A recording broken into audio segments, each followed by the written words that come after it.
Yo, what's going on, guys? Today I'm going to be going over the NBA slate on DraftKings for Wednesday, December the 5th.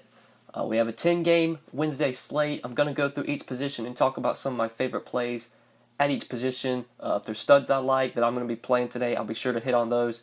If there's mid-tier plays that I see, I'll touch on those, and value. I'll try and hit on some value plays as well at each position. Before we do get started, though, guys, I would appreciate it if you would drop a like on the video. Does help me out a lot. If you are new to the channel, thank you so much for clicking on the video. Make sure you hit that subscribe button down below so that way you won't miss out on any of my new videos. But yeah, let's go ahead and look at point guard on this 10-game Wednesday slate. Russell Westbrook is our most expensive option at this position. He's $11,200, getting a matchup against the Nets.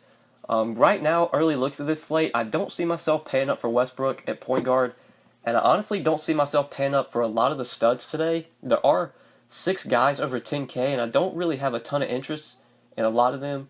I think my favorite play would obviously probably be Anthony Davis. Anthony Davis this year just been an absolute monster for fantasy, just giving you such a high floor, such a high ceiling. If I'm going to the very top, I do like AD. If I'm going down a little bit cheaper, I think Joel Embiid at 10,300 for sure makes sense. Anytime Embiid is like in that mid 10K range, he's going to be a guy that I get some exposure to. But center, today at least, is really loaded in my opinion. It's usually always a loaded position, but like in the mid-range at center is where I see a lot of good plays, which probably is going to keep me off of Embiid, at least like as a core play. So let's look at point guard plays besides Westbrook. I really like going down from Westbrook to Steph Curry. Steph Curry still feels a little bit underpriced. We're getting him playing full minutes, and we're getting him without Draymond Green. And if you know, without Draymond Green on the court, Steph Curry just gets a ton of assists, a lot of ball handling. Last game against the Hawks, he only played 29 minutes due to a blowout, but still put up 42 DraftKings points. Obviously, this game against the Cavs could blow out. The Cavs are just so bad, but it's being played in Cleveland, which should keep it a little bit closer. Without Draymond on the court for the Warriors, they are a little bit of a poorer team. They're not as good of a team with Draymond off the court. So there's a chance this game could stay close. If we get full minutes out of Curry and this game stays close, he could absolutely go off. This is a guy at the beginning of the year we were paying 10K plus for. As long as Curry remains under 10K with Draymond out, I'm going to keep playing him. I had some exposure to him in that game against the Hawks, and he's for sure going to be a guy I get exposure to today at point guard. I'm not going to go crazy on Curry today. I'm not going to have him in like 80% of my lineups because there are a lot of good plays similarly priced to Curry. Definitely John Wall is one of them. John Wall gets a matchup against the Hawks. Love that matchup for John Wall, and I love that game in general. Washington and Atlanta, 2 teams that play fast, 2 teams that are not good defensively. I think there are a lot of good plays, honestly, on both sides. Usually don't say that about the Hawks, but they're going to be a little bit thinner today. Taurean Prince is out, and I think that's going to open up some value plays. We'll talk about those when we get there. But let's look a little bit cheaper for point guard options. Kemba Walker as a price play I really like. Now that Kemba is down to 8,100, he's for sure in play for me today. Kemba's been on a little bit of a cold streak lately. He has not been playing that well, and we've seen it reflect his price. This is a guy we were paying 9K, almost 10K for a week or two ago. Now that he's down to 8,100, for sure hop on Kemba Walker today. Going to be in plenty of my lineups if I can find a way to fit him in. But now maybe going to the mid-range at point guard and looking for value plays. In the mid-range, like I mentioned, love that Wizards-Hawks game. Really like Trae Young at 6K. Love the matchup for Trae Young. The Wizards, not really good defensively against the point guard position. They play fast. This game can stay competitive. I'd expect a pretty nice game out of Trae Young. He has a lot of upside to return a lot of value on this price tag. And like I said, as long as this game can stay competitive, we should get 30-plus minutes out of Trae Young. With Taurean Prince out for this game as well, should free up a little bit more usage for Trae Young. So I like him a lot at 6K in that mid-range. And then value-wise, if you want to go really cheap here, right now there isn't a ton I love. Maybe like Alec Burks at 4K. I did play Alec Burks a decent amount in that last game against Brooklyn, and he saw his highest amount of minutes for the year. I believe he hit the game-winning shot in that game as well. But he played 29 minutes and put up 23 DraftKings points. I project Burks for about 27, 28 minutes at 4K against the Warriors. You could go there. Definitely not my favorite value play, but is an option if you want to go to him. But that's probably it for me at point guard value-wise. Not really a ton that I see down here. Maybe Tim Frazier. I know a lot of people played Tim Frazier last slate. Kind of disappointed, just 18 DraftKings points, but the minutes have been consistent for Tim Frazier.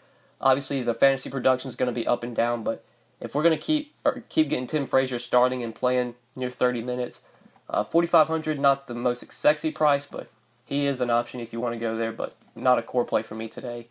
Let's go ahead and move on to shooting guard. At the top of this position, Drew Holiday. I didn't mention him at point guard. Really don't have that much interest in Drew Holiday. Now that he's 9,100, he's obviously worth this price. Drew Holiday been playing so well, but you need at least 50 DraftKings points from Drew Holiday for him to be a good tournament play at this price. And I think I'd just rather play like John Wall or Curry, or go down to maybe somebody like Bradley Beal. Love the matchup for Bradley Beal. Not a big fan of the price, but the matchup warrants the price tag. Just such a great spot against the Hawks. I do like Bradley Beal if you're paying up. But there is a value play that I really like at this position. We'll talk about in a second, which is probably going to keep me from paying up a ton at this position. So let's go and look at the mid-range. If you maybe want to go here, don't see a lot of core plays here. Like Jimmy Butler feels underpriced at 6,900, but Jimmy Butler hasn't shown a lot of upside this year, at least when he's been with the Sixers.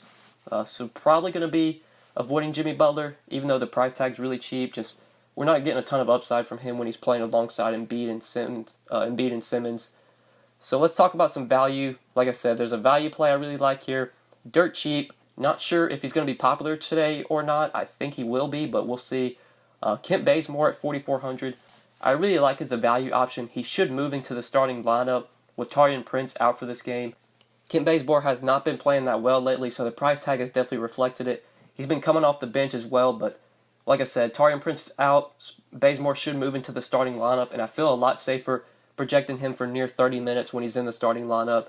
4,400 for in a matchup against the Wizards, fast-paced game, just sets up really well for Bazemore. He's too cheap for the matchup, too cheap for the minutes he should play in this game. So I really like him a lot as a value play. He has shooting guard and small forward eligibility on DraftKings, which makes him very appealing. Small forward's usually not the best position, so the fact that you can play Bazemore at small forward makes him really attractive in my opinion, especially with how cheap he is. But that's probably it for shooting guard value plays that I like. They really stand out to me. If I'm going cheap here, Kent Bazemore is my guy today at 4,400. But yeah, let's move on to small forward now. So at the top of small forward, you have Giannis, you have LeBron, KD, obviously guys that have monster ceilings, monster floors, or just really high floors, safe plays, but factoring in their price tags and just building a lineup on this slate, I don't see myself forcing in Giannis today. LeBron playing the Spurs, you could go to it 10-5, but I honestly think I'd rather play Kevin Durant for 100 less. But like I said, don't see myself really going to any of these top guys at small forward. I think we could probably look in the mid-range at this position. Definitely a key injury at this position we're going to have to watch is Nikola Mirotic. He's questionable with the illness. If Mirotic is out, it's not really going to affect small forward, but at power forward, Julius Randle will become a really, really strong play. So Mirotic, a key injury to watch here. Even if Mirotic plays today, don't have a ton of interest in him. But let's look in the mid-range at small forward. I do like Aaron Gordon here. His price tag really stands out to me at 6,800. Just feels like he can easily return value on that price. And if you get a 45, 50-point game out of Aaron Gordon, which he definitely has potential to put up, he could be a really good tournament option. So I like him in that small forward mid-range. Think I would honestly play him over Jimmy Butler. Sounds weird to say that, playing Aaron Gordon over Jimmy Butler, but like I said, with Butler's role on this Philly team, Aaron Gordon feels like a better play to me for 100 less. But looking for value maybe if we want to go cheap at this position. If I'm looking for value here, I really like playing Bazemore at small forward if you can. But like sub 5K, there isn't a ton that sticks out to me. We're going to talk about Marvin Williams and his injury, how that impacts the Hornets. I don't think that nearly impacts them at small forward. Maybe MKG at 4K. Marvin Williams is going to be out for a while, and that could open up some value from the Hornets, mostly at power forward. But I guess if you want to go to MKG, you could, but probably not my favorite value. I think that's it for small forward. Let's move to power forward now. So this is a position where you do have good stud options, but there's another value play that I really like here. He's power forward and center eligible, and we'll talk about him in a second. But if you are going to pay up, obviously Anthony Davis. I'm never going to tell you not to play Anthony Davis. The dude it seems like every night he's getting you at least 50 DraftKings points. Just a monster floor, monster ceiling. He has crazy upside. Not the best matchup here going up against Dallas. They've been solid defensively against bigs this year. DeAndre Jordan, a solid defender. But AD, matchup proof. You could play him. I'd play him over Giannis. I'd play him over the other 11K guys. Like, I'd play AD over Westbrook today, but I don't think AD is going to be like a guy I prioritize today or that I really force into lineups. So if we want to go cheaper at power forward, there's a very strong play, in my opinion, in this mid-range, and that is LaMarcus Aldridge. He's 7,800. You can play him at power forward on DraftKings, which makes him very appealing. I usually don't play Aldridge at center because there's always a lot of strong center plays. So the fact that you can play him at power forward makes him a lot more appealing, in my opinion. Now, I think this matchup's really good for Aldridge facing the Lakers. Great game just in general to target, at least on the Spurs side, since they're going to be playing up in pace against the Lakers. I think DeRozan, last time these teams played, went absolutely bonkers. I know this game went to like overtime or double overtime last time these two teams played. Aldridge's done well against the Lakers this year. He's faced them twice, average of 44 DraftKings points in 2 games against the Lakers. 44 DraftKings points, 7,800. If he just gets an average game against the Lakers, he's returning decent value, and if he has one of those big games, which I think he definitely can have against this Lakers team, then we could easily get great tournament value out of LaMarcus Aldridge. 7,800, in my opinion, is just too cheap of a price tag for LaMarcus Aldridge. So I really like him as power forward, really like playing him at this position, so that way we can maybe fit in 2 centers if we want to do that. But now looking at other guys in that price range, I mentioned the key injury at small forward. He's power forward eligible as well, but Mirotic, 7,200. If he is out today, I'm probably going to be forcing Julius Randle into as many lineups as possible. Last game, Mirotic was a late scratch. He got announced out like right after lock, and I was only playing like 10 lineups that day. Pretty much took or edited those 10 lineups to where I could get Randle in every single one of them. Just because when this dude plays minutes, just a monster. 39 minutes last game against the Clippers, had 54 DraftKings points, had 37, 8, and 4. We're going to get big minutes out of Julius Randle again if he starts, which I imagine he will if Mirotic remains out. 7,100 is not expensive enough. He should be a lot more expensive than this. We're honestly getting a great discount on him. He could easily get 7, 8x again. So love Randle today. Probably my favorite play on the slate, but we're going to have to watch that Mirotic news as the day goes on Wednesday. But let's look for other power forward plays. I love this matchup for Jaren Jackson, but I'm not a big fan of his price. Now that he's up to 6,500, he's not really like a core play for me today. I was on Jackson a lot when he was like $1,000 cheaper, when he was like 5,500. But at 6,500, I think I'm going to be avoiding Jaren Jackson. I might have a little bit of exposure, but won't be going too crazy. It's just hard for him to really put up a monster game at that price. You're going to need at least probably 40 from Jaren Jackson to be a good tournament play. He could obviously do that against the Clippers, but there probably are stronger plays if we want to go cheaper. Let's talk about some value. Like I said, the Marvin Williams injury is going to open up value at power forward. We have Frank Kaminsky down here at 3,700. He's power forward and center eligible. I imagine we want to play him at power forward, so I'm going to switch over to the forward and plug him in there, so that way it just looks more appealing. We don't want to play, I would doubt you want to play Kaminsky at center unless your lineup forces you to. The fact that we can play Kaminsky at power forward makes him a lot more appealing. I imagine he starts today for Marvin Williams. When Marvin Williams got injured in their last game, Kaminsky was the first guy off the bench to sub in for Marvin Williams. He played 25 minutes in that game against the Pelicans and put up 26 DraftKings points. If Kaminsky starts, we're going to get at least 25, 26, 27 minutes out of him. Could potentially see 30-plus minutes. Cody Zeller is also questionable. I believe he did practice on Tuesday, so I imagine Cody Zeller plays. But if Cody Zeller's out as well, Kaminsky becomes pretty much a lock for me. I wouldn't say a lock, but definitely a guy that was going to project really well at his price tag. I think if you put him in for like 26 minutes, he's going to project really well at 3,700.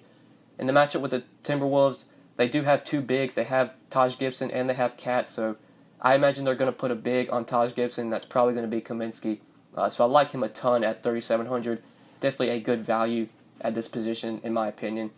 Do want to confirm that starting lineup, though. If Kaminsky is not starting for the Hornets, that's going to make me a little bit scared to roster him because I feel like his minutes are not going to be as safe, but still will have some exposure to Kaminsky even if he comes off the bench. Just not as much exposure. But let's move on to center now. At the top of this position, you do have Embiid, who I do like today at 10-3. He's not going to be a priority for me. I'm not going to be forcing in Embiid. But if maybe value opens up, if Kaminsky holds as a value play, if I think Bazemore is going to be a good value. Those guys are pretty cheap. If I get decent exposure to like Bazemore and Kaminsky today, that's going to allow me to get some Embiid into my lineups, which I'm going to try to do, but definitely not going to force it. But 10-3 is really cheap price tag for Joel Embiid. But like I said, centers got loaded plays in the mid-range. I love Marc Gasol today, and I don't expect him to be very popular. So if Marc Gasol is going to be like 10% owned today, I'm going to have him in at least 30-40% of my lineups. Just love the matchup for Marc Gasol. Taking aggressive centers, centers that can score against the Clippers. Something I've been doing all year. Not going to stop here. With Gasol's price at 8,600, I don't expect him to be insanely popular today, like I said. He did torch his Clippers team earlier this year, putting up 57 DraftKings points in 37 minutes. He had 27, 13, and 7. Just a monster game for Marc Gasol. I love this spot for him. I think he has a lot of tournament appeal, a lot of tournament upside. I feel like people are going to look at Gasol's price tag and not want to pay that for him, but the dude's been worth the price. He's got at least 47 DraftKings points in 3 of his last 4 games. Great matchup here. Another spot where we could get a 50 burger out of Gasol. I really like him a lot at 8,600. I'd play him over Drummond, play him over Vucevic today. I'm going to be dying on Marc Gasol. If he has a bad game, probably not going to have a great night. If Gasol goes off, should be a good night for me. Love Gasol today at center. But let's look for other center plays. Now that Tristan Thompson's up to 7,300 in price, I think he's worth the price tag because the dude's been playing great lately. He's been balling, pretty much putting up a double-double, it seems like, every night. But at 7,300, it's going to be hard for me to play Tristan Thompson today, especially if we get news that Mirotic is out. I would much rather play Julius Randle for a little bit cheaper. So probably going to be avoiding Thompson, even though he's been playing really well lately. The price tag's just really starting to get up there. But other center plays that we could go to, I like this matchup a lot for John Collins at 6,300.